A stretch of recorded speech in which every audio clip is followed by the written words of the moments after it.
Week one is officially here, and even though the Seahawks are still including the unofficial tag, the first regular season depth chart has dropped. Rob Rang and I are going to be breaking it all down, heading towards the season opener against the 49ers here on our Tuesday edition of Locked On Seahawks.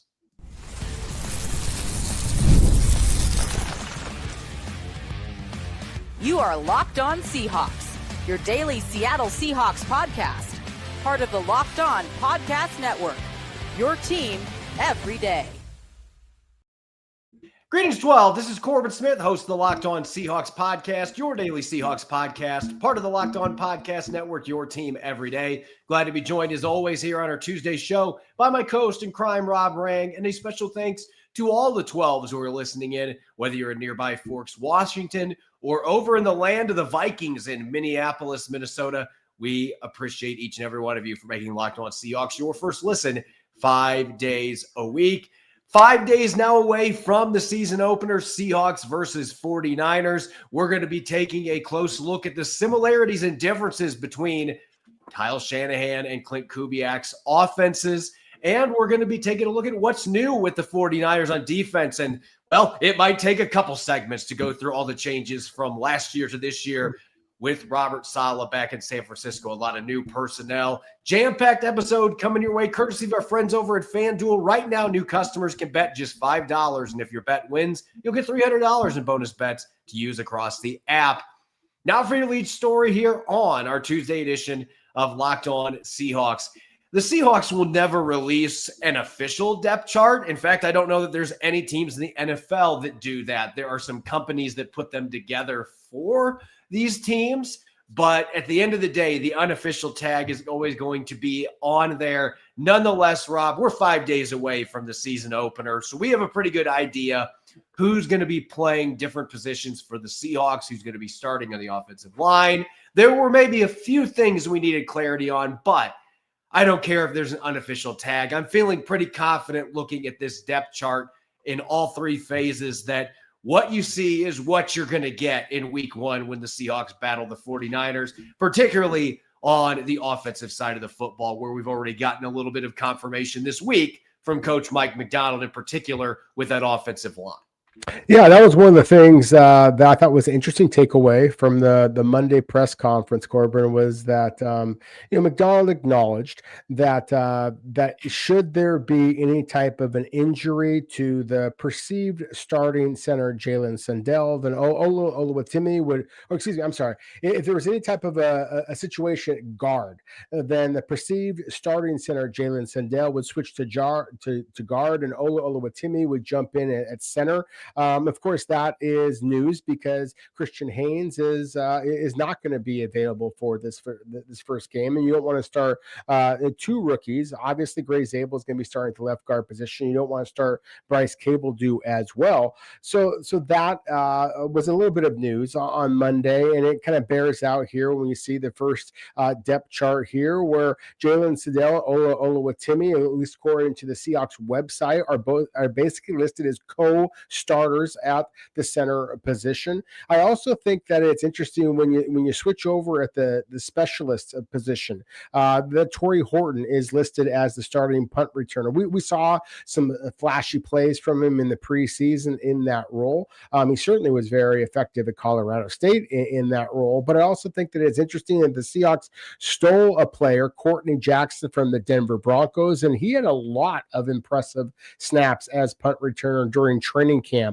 And so I think that while this is likely going to be the starting lineup that Seattle is going to use, when you look at how valuable that Torrey Horton, the rookie wide receiver, may be for the Seahawks, one of the few receivers with legitimate big play speed and agility, then maybe you don't want to risk him on special teams. Maybe you do want to go with more of an undrafted free agent type, or a Jake Bobo, a Derek Young type, rather than Torrey Horton. So yes, I agree with you. I think that largely this is going to be the depth chart that Seattle is going to use. But I love the fact that you acknowledge that this is not the team officially putting on there. There's some gamesmanship that's being played here. And so I wouldn't be surprised if there's a little tweak every now and then to what Seattle is actually going to bring onto the field on Sunday against the 49ers.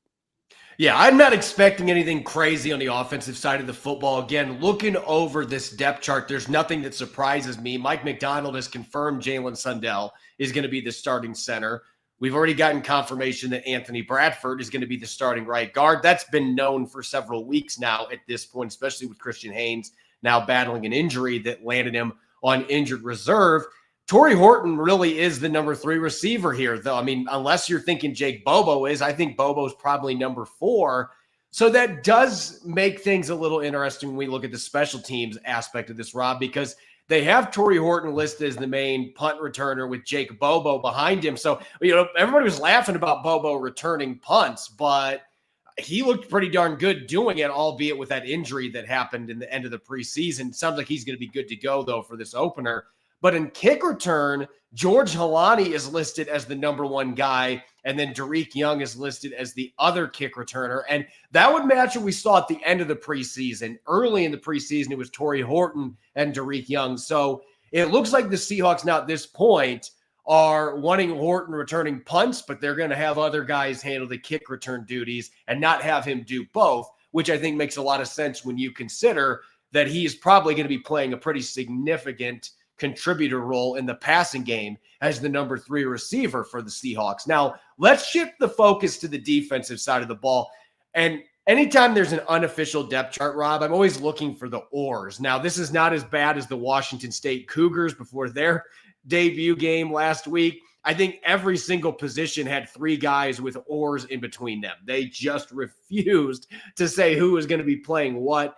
But this, like the offense, it's got a pretty clear picture about who's going to be playing, other than the Sam linebacker spot where Uchenna Nwosu's health obviously weighs into this. But Boye Mafe and Derek Hall getting an oar between them, we don't really know who's going to be the starter at that position in week 1. They've also got Byron Murphy, the second, listed as the nose tackle. I saw some people that were disgruntled by that. Listen, they don't have anybody else to put on there that's on the roster, but I have to believe that we are going to see Quentin Bohanna and or Brandon Peely moving up for this game coming up against the 49ers on Sunday. And I would think that those 2 guys, whichever one is elevated, is going to be getting a lot of those nose tackle reps, and that Byron Murphy II is going to get his action at the 3-tech position, rotating along with Jaron Reed and Leonard Williams. That really would be the only thing on here that I would think that could be a little bit of a caveat here, because there are a few players in the practice squad that could get elevated that play that nose tackle position. I love the fact that you just mentioned Byron Murphy and acknowledged kind of his versatility. I think that you are going to see him move up and down the defensive line rather than just playing that nose guard position.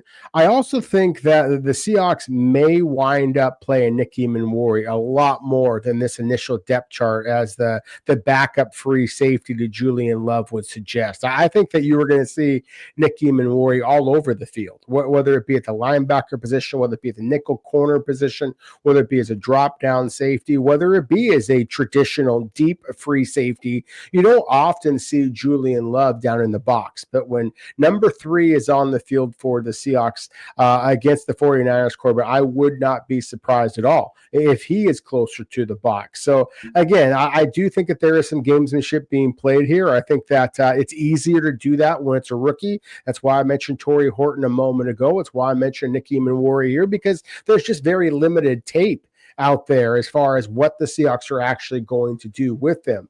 I expect both Torrey Horton and Nick Eamon-Wari to play a significant role in Seattle's, how they line up and ultimately how effective they are in perhaps beating the 49ers just to kick off the 2025 season. And I'm also going to mention 2 guys that were added to this roster late. Chaz Surratt is listed as the backup middle linebacker behind Ernest Jones.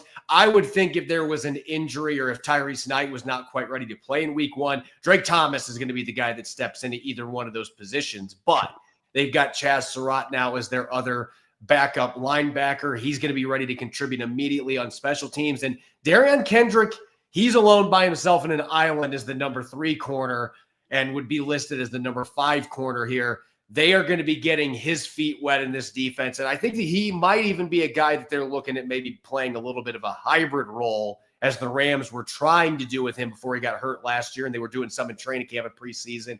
this year before releasing him. But both those guys are listed on the depth chart as they quickly try to get up to speed after joining the Seahawks late, heading into the season opener. When we come back, this is a rivalry that matches any in the NFL, Seahawks and 49ers, but there's a few new wrinkles that make this rivalry all the more intriguing going into 2025, including the connection between Kyle Shanahan and Klint Kubiak. We're going to be looking at what's similar about their offensive schemes and where they have some differences that branch off a little bit. We're going to be checking that out up next here on our Tuesday edition of Locked On Seahawks. This episode is presented by Yahoo Fantasy. The NFL season is right around the corner, and you can feel the buzz. Fantasy football season is here. Everyone's researching, drafting, and building their championship squads. If you haven't joined the league yet, now's the time, as it's all happening on Yahoo Fantasy. This year, as always, I'm playing fantasy football on Yahoo Fantasy, and you should too, whether you're a first-timer or a veteran like me creating your millionth league. Yahoo Fantasy is loaded with fun ways to compete and brand new features to make the game even better. With season kickoff on September 4th, now is the time to start playing Yahoo Fantasy Football, which offers so many fun ways to compete. Want more ways to play? You can try out the brand new Yahoo Fantasy Guillotine League mode, where the lowest scoring team gets eliminated weekly until one team is left standing. Want to play instantly with friends? Try the new Draft with Friends mode. Prefer the classics? You can get your crew together and go ahead in a head-to-head private league. The NFL season kicks off September 4th, so don't wait. Start your league now. Draft now at yahoofantasy.com/LockedOnNFL. That's yahoofantasy.com/LockedOnNFL. Welcome back to the Tuesday edition of Locked On Seahawks. I'm your host, Corbin Smith. He's Rob Rang. A special thanks to all the 12s who are tuning in, and thank you as always for making Locked On Seahawks your first listen 5 days a week. We greatly appreciate it. We have an important request. Locked On wants to hear from you. We've put together a survey to learn more about our listeners and make your favorite podcasts even better. This is your chance to tell us what you like, what you don't, and answer questions about our advertising. Go to lockedonpodcast.com/survey to get started. Everybody who completes a survey will be entered for a chance to win one of 10 $100 Amazon gift cards. Again, that's lockedonpodcast.com/survey. You can also find the link in the show notes. Thanks for helping us out. All right, we've got week one coming up 5 days away. Seahawks 49ers rekindling their nasty NFC West rivalry. And Rob, there's been some new ingredients thrown into the kettle this year that are going to make this an even more intriguing rivalry than we've seen in the past. Now you've got Kyle Shanahan and Clay Kubiak, the brother of Klint Kubiak, going up against Klint Kubiak in the battle of the offensive minds. And obviously, we know that the Kubiak tree, it stems from Mike Shanahan, the father of Kyle Shanahan. So there's going to be a ton of similarities in terms of how these offenses run. And there's also some stark differences. So going into this game, I want to take a little bit of a deep dive into what we can expect similarities-wise between these two offenses. And I would say the first thing that jumped out to me as I was doing a lot of digging, they are not identical in terms of the personnel groupings across the board, but there are certainly some stark similarities between how Kyle Shanahan runs his offense in San Francisco and how Klint Kubiak ran his offense last year in New Orleans, what it looks like he's going to run in Seattle. And it really boils down to those two back packages, Rob. The fullback usage, not a lot of teams do that, but Klint Kubiak coming to town, that is something that he very much brings with him that he got from that Shanahan offense that Kyle Shanahan now runs in San Francisco, whether it's with one tight end or two tight ends in the field, a lot of two back sets in both these offenses. Yeah, and I'm going to let you play the kind of the coach role, Corbin. I mean, you're better at the X's and O's than I am. I'm going to look at it from the personnel standpoint. And I love the fact that you started off the conversation at the fullback position of all things. I'm really excited to see what Robert Oots is going to bring to the Seahawks offense. Obviously, the 49ers for a long time now have had one of the better all-around fullbacks in the game in Kyle Juszczyk. Not the lead blocker that I think that Robert Oots can be. At the same time, Kyle Juszczyk's hands out of the backfield has made him a dynamic weapon. We have seen evidence that Robbie Oots might be able to play a similar role. Certainly that Brady Russell can play a similar role with Kyle Juszczyk in terms of being an outlet receiver. I also think that just dynamic athletes at the tight end position is something that you are going to see an awful lot of similarity between what the 49ers are doing and have done for an awful long time here with George Kittle, but that the Seahawks are attempting to do not only with A.J. Barner, who, as we've talked about, is second only to the rookie Brock Bowers in terms of the number of touchdowns of first-year players a year ago with 4. I think that he is being overlooked in all this excitement about Elijah Arroyo. And then finally at the wide receiver position, I think that, look, there's a focus on receivers that can block, that are willing to block, not only physically are big and strong enough to block, but also just have that mentality. I think it's a big development here for this game that the 49ers have Juwan Jennings coming back to them. He is very effective in that role. Jake Bobo, of course, is also very effective in that role. Certainly Cody White, Cooper Kupp is sneaky effective in that way. We've seen Jackson Smith-Njigba make some significant improvement in that way over the last couple of years. I haven't mentioned Torrey Horton because with his slim frame, that is one of the concerns I personally have about him and how he's going to be effective. And finally, I'd be remiss if I didn't mention the quarterback position. I think that it's absolutely critical in this system that you have a quarterback who is just as accurate on the move as he is standing flat-footed in the pocket, and that's one of the things that's always intrigued me about Brock Purdy, certainly about Sam Darnold as well. So I think from just a personnel standpoint, a lot of the strengths and weaknesses that the Seahawks are prioritizing, especially in their skill position players. I even mentioned the offensive line. Obviously, you need agility along the offensive line, but I think that there are, it's almost like the Spider-Man meme. They're kind of looking back and forth at each other just because there is an awful lot of, similarities between what the Seahawks are going to prioritize, what the 49ers are going to prioritize. Yeah, I think these two offenses, look, Klint Kubiak's got some of his own things that he does that are different than what Kyle Shanahan does, but you can clearly see the imprint dating all the way back to what Mike Shanahan's offense looked like for both these guys. And it starts with that fullback usage. And I'm going to go into the specifics on the X's and O's because that's what I love, being a former coach. But this was fascinating to me. When I looked at the 21 and 22 personnel groupings and what that means, 21 is 2 backs and 1 tight end. 22 is 2 backs and 2 tight ends.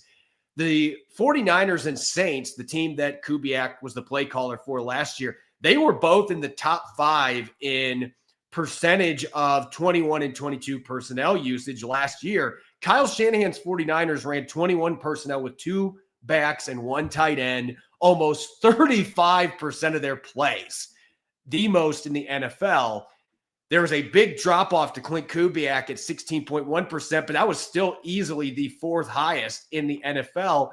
Kubiak actually ran a little bit more 22 personnel with 2 tight ends on the field. Saints ranked 3rd at 7.1%. That's a really high rate in today's NFL to have 2 backs and 2 tight ends in the field. 49ers were 5th at 4.3%. Both these teams were in the top 5 in zone percentage as well, in terms of the percentage of their runs that were zone variety. Shanahan called zone plays 73.6% of the time. Kubiak was 72.4%. So they were very close, near identical percentages. They are both going to lean heavily on the wide zone. They're going to lean heavily on split zone concepts where they have fullbacks or tight ends or H-backs blocking against the grain. Those are staples that are always going to be part of the Shanahan offense that the Kubiaks obviously made a big part of what they do. Where you see a difference, this was the one major difference that jumped out to me. They run a lot of the similar play-action plays. San Francisco is actually a more play-action heavy offense than what Kubiak has ran, at least in the past. But where these two offenses differentiate, the 49ers are going to run more 11 personnel with 3 receivers on the field and 1 tight end, whereas the Seahawks, if the past has been any indication, Rob, they are going to be running a ton of 12 personnel with 1 back and 2 tight ends in the field. Last year, New Orleans ranked in the top 5 in the National Football League in 12 personnel usage. The 49ers were 31st. So they very rarely did that last year. In the past, that has not been a huge part of their offense, but last year especially, it was a drop-off. So that's really where things differ, is in terms of personnel groupings, you are going to see more of the 2 and 3 tight ends, 13 personnel used more by Kubiak as well. The multi-tight ends look, that's really where the difference is in terms of where he branches off and kind of starts doing a little bit of his own thing, both with the run game and the passing game. Yeah, and again, I think that some of that is just the style of the coaches. Some of that is just acknowledging the strengths of your particular roster. You think about the New Orleans Saints, and they just don't. I mean, with all due respect to their offensive line, they've got some good ones, but at the same time, they don't have a guy who can move people the way Trent Williams can. They don't have a running back. Again, all due respect to say Alvin Kamara, who can move people and make people miss the way that Christian McCaffrey can. At least a healthy Christian McCaffrey, a healthy George Kittle. I just think that the 49ers, Kyle Shanahan is one of the NFL's absolute best when it comes to, just designing a game plan and executing plays almost regardless, because the 49ers, of course, have had so many injury issues that they have had to adjust. But at the same time, when they are healthy, then they are going to feature their superstar players. Now, I think that there's a significant gap between their top 6 players. We talked about those 6 players in yesterday's show and the rest of their roster. And that's where I think the Seahawks can kind of overtake the 49ers. But I do think that, this is a team that likes to, feature George Kittle, feature Christian McCaffrey. And so if you can slow them down in any way, then you have a chance to beat them. Where I think the Seahawks are going to be much more versatile, much more multiple. And frankly, it's one of the reasons why I'm excited about what Klint Kubiak is going to be able to show the 49ers or with the Seahawks, because you don't exactly know what he is going to bring to the table for Seattle. New Orleans offense was just so different in who that they had, the talent that they had on their roster comparison to what Seattle has. So I think that there is a little bit, kind of like I talked about before, with Nicky Manwari and how Seattle is playing some gamesmanship here, or at least I think that they are. I think that the Seahawks are going to be practicing a little bit of gamesmanship in how they're going to line up and what they're going to be doing. I do expect it to be very run heavy, as you mentioned, 12 personnel. I think you're going to see a lot of 2 tight end sets. I think a lot of fullback, a lot of running the football, but I also think you're going to see some play action passing over the top, take advantage of Sam Darnold's big arm. Yeah, it's going to be really exciting to see how this plays out in terms of these percentages with different personnel groupings with what the Seahawks currently have on offense, because this is the caveat with looking at last year's data. Kubiak had injuries everywhere after the first couple weeks, and I think that did compromise some of the things that he was able to do schematically. If they would have had a healthy Chris Olave and Rashid Shaheed for most of the season, maybe they run more 3 receiver sets and less of the 2 and 3 tight ends sets than they did last year. But I think this Seahawks team, they have the ability to be able to sprinkle in all of those personnel groupings and have success. San Francisco, when they're healthy, is very similar from that perspective, even with some of the injuries and defections they've had with their receiving core. When we come back next, we looked at what was new with the 49ers on offense yesterday.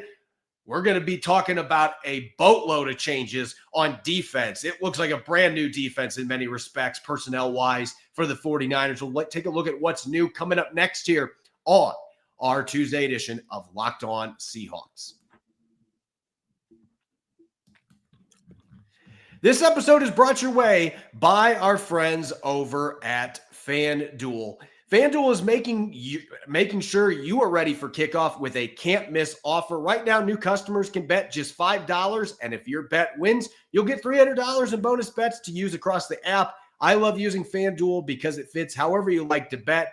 Player props, such as how many touchdowns Ken Walker III will run for against the 49ers, building a same-game parlay with multiple prop bets from week 1, or even jumping in live as the action unfolds. It makes every game more exciting, whether you're watching your team or just keeping an eye on your fantasy lineup. It's quick, it's easy, and it's the best way to add a little more energy to your Sunday. So are you ready to play? Download the FanDuel app now by visiting FanDuel.com to get started. That's FanDuel.com to place your first $5 bet. Hey, Seahawks fans, are you still paying full price for gas? Stop leaving money behind. Get real cash back every time you fill up with the free Upside app. Simply download the free Upside app in the App Store or Google Play right now and start earning cash at the pump today.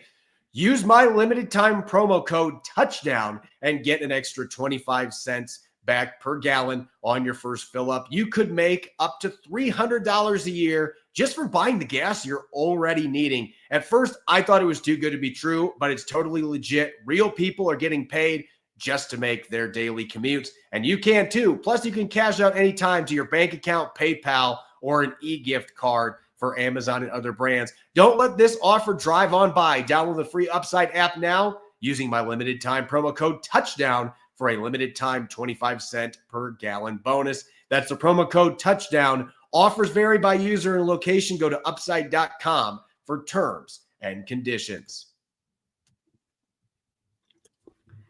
Welcome back to the Tuesday edition of Locked On Seahawks. I'm your host, Corbin Smith. He's Rob Rang. A special thanks to all the 12s who are tuning in. And thank you, as always, for making Locked On Seahawks your first listen 5 days a week. We greatly appreciate it. The Seahawks will be facing off with their storied rivals, the San Francisco 49ers, right out of the gate, week 1 at Lumen Field. But Rob, this is going to be a lot different in terms of who they are going to be facing. Of course, there's some of the familiar faces. The Nick Bosas and Fred Warners of the world are still starring for the 49ers on defense. But if you thought a lot of changes happened on the offensive side of the ball, let's talk about the defense. All three levels for San Francisco, a major overhaul this year, a major emphasis on the draft. Felt like pretty much every pick they made was addressing this defense. Seattle did the same with their offense. So this is a new look defense. A lot of big-time players that either left in free agency or were released as cap casualties. And that has created both some intrigue and some concern for 49ers fans because you got a lot of young guys that are going to have to jump in immediately and pick up the slack for some noteworthy veteran stars that are no longer on the roster. Yeah, let's just throw some of those names out there. I mean, Javon Hargrave was released. Malik Collins, another defensive tackle, was released. Dre Greenlaw, linebacker position, was unrestricted free agent. He left town.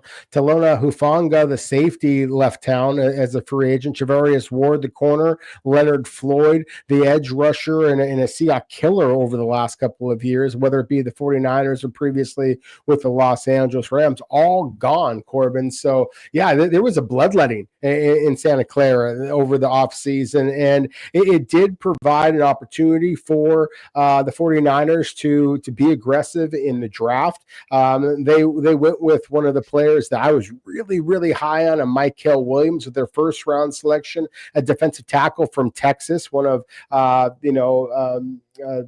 Byron Murphy II's teammates previously. Alfred Collins, big burly defensive tackle in the second round. Nick Martin, an inside linebacker with pass rush skills. I'm sure that Mike McDonald liked him coming out of Oklahoma State. The 49ers took him in the third round. One of my favorite nickel corners, Upton Stout, in the third round as well. A small school guy, but played very, very well in the couple of days that I was there touring the 49ers training camp. Marcus Siegel at the safety position. CJ West, a defensive tackle that you were very high on coming out of Indiana. There is an awful lot of new names, new faces on the defensive side of the ball. But again, I kind of want to acknowledge the personnel.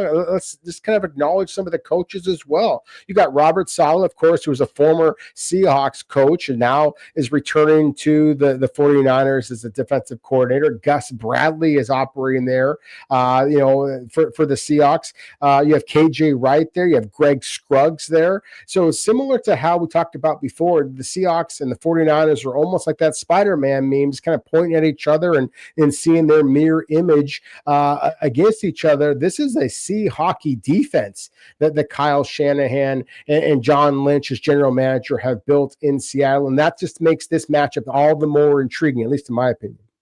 Yeah, you make a good point there. There's a lot of familiar names on that coaching staff that have ties to the Seahawks. Robert Saleh being the most notable one, coming from that Pete Carroll coaching tree. Gus Bradley, former defensive coordinator. KJ Wright, we know what he did on the field, has been with San Francisco now the last couple of years. Greg Scruggs spent a brief while with the Seahawks before taking on a coaching career, and he's moved up that ladder quickly, now is in San Francisco. So there's a lot of familiar names there, but there's not a lot of familiar names when you look at the guys that are going to be on the field. And what I will say, listen, I know there's a lot of people out there that are looking at what the 49ers have lost and what they have done to try to replace some of these players. I think they did a really nice job up front in terms of bringing in guys in the defensive line that can immediately come in and contribute. Mykel Williams, maybe as a first rounder, it's going to take a little time, a little seasoning for him to really start playing to his potential, but there's no question the ceiling is through the roof with that kid. Alfred Collins was a stout run defender at Texas. I think there's some pass rushing ability still to unearth there. CJ West, we talked about this guy so much in the pre-draft process. I think he is going to be nasty in that front for the 49ers. His penetration ability, his underrated ability to take on double teams. He plays bigger than his size. So I think San Francisco's got some good building blocks there to put with Nick Bosa on that defensive line. They also traded for Bryce Huff, who's got a history of being a really productive pass rusher. So I think defensive line is going to be fine for the 49ers. I don't think it's as near as good as it's been. It has a chance to be a strength again for this team with some developments on these guys.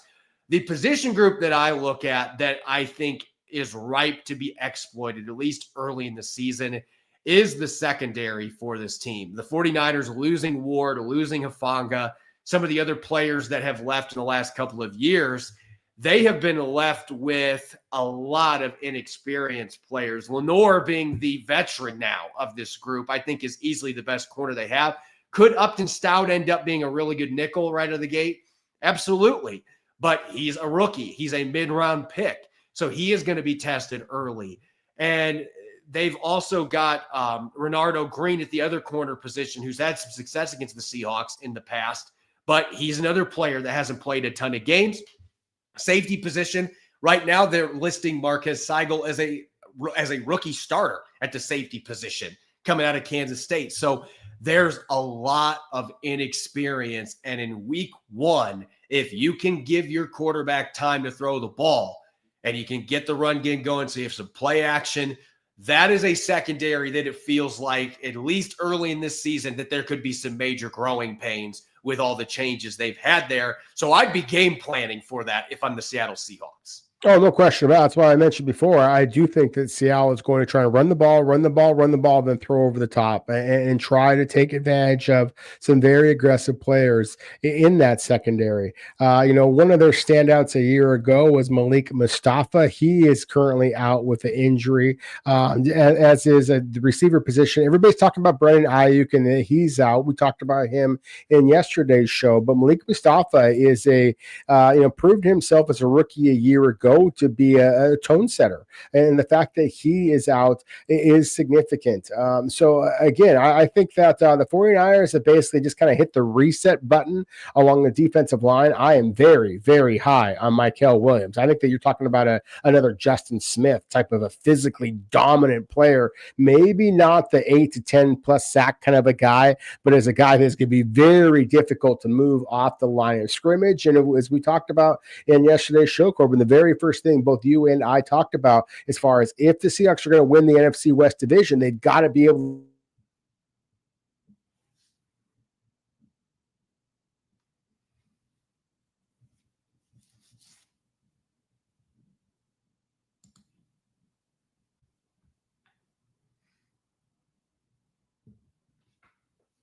if he is healthy, then he is a significant player for the 49ers. So again, I think that this is a 49ers defense that has an awful lot of talent.